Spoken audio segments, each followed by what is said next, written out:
ఏపీకి ప్రత్యేక హోదా కోసం ఫిబ్రవరి 7, 8, 9 తేదీల్లో ఢిల్లీ వేదికగా పోరాటం చేస్తున్నట్లు ప్రత్యేక హోదా సాధన సమితి అధ్యక్షులు చలసాని శ్రీనివాస్ పేర్కొన్నారు.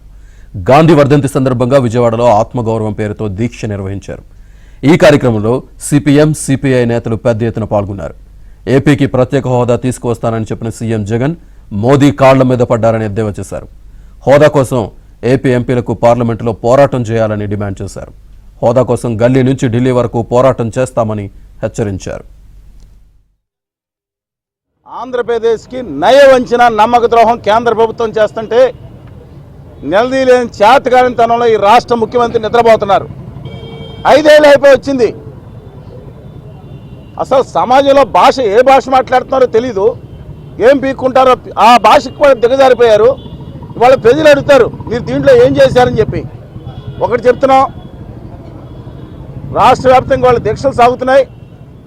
విభజన హామీ ప్రతి ఒక్కరికే చెప్తున్నారు, విద్యార్థులకి, యువతకి ముఖ్యంగా మీ భావితరాల భవిష్యత్తుని మిమ్మల్ని బాగుపరిచేది విభజన హామీలు, ప్రత్యేక హోదా రాయితీలు వస్తేనే మీకు భవిష్యత్తు ఉంటుంది. వాళ్ళు ఏళ్ళని తిట్టుకోవడం, వాళ్ళని తిట్టుకోవడం వల్ల భవిష్యత్తు అనుకొని భ్రమలో ఉండొద్దండి. మిమ్మల్ని భావోద్వేగాలకు గురి చేస్తున్నారు.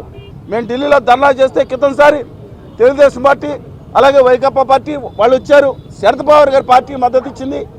వచ్చేసారి ఖచ్చితమైన పోరాటం ఉంటుంది. ప్రతి ఏ పార్టీ అయితే హోదా విభజన హామీలను పక్కన పెట్టేసిందో తుక్కుగా వాడుకోవటమని చెప్తున్నానండి.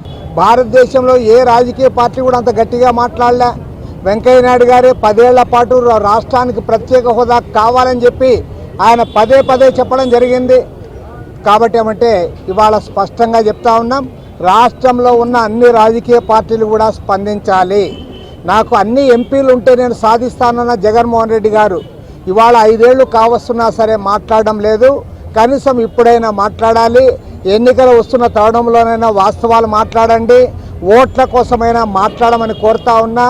ఇవాళ రాష్ట్ర వ్యాప్తంగా ప్రజానీకానికి విజ్ఞప్తి చేస్తూ ఉన్నాం, అందరూ కూడా ఈ పోరాటానికి మద్దతు ప్రకటించాలి. ఈ ఎన్నికల్లో వారు మనకు ఇవాళ ప్రత్యేక హోదా మనం సాధించుకోకపోతే ఈ ఎన్నికల అనంతరం మొత్తం ఈ డిమాండే ఉండే అవకాశం ఉండదు.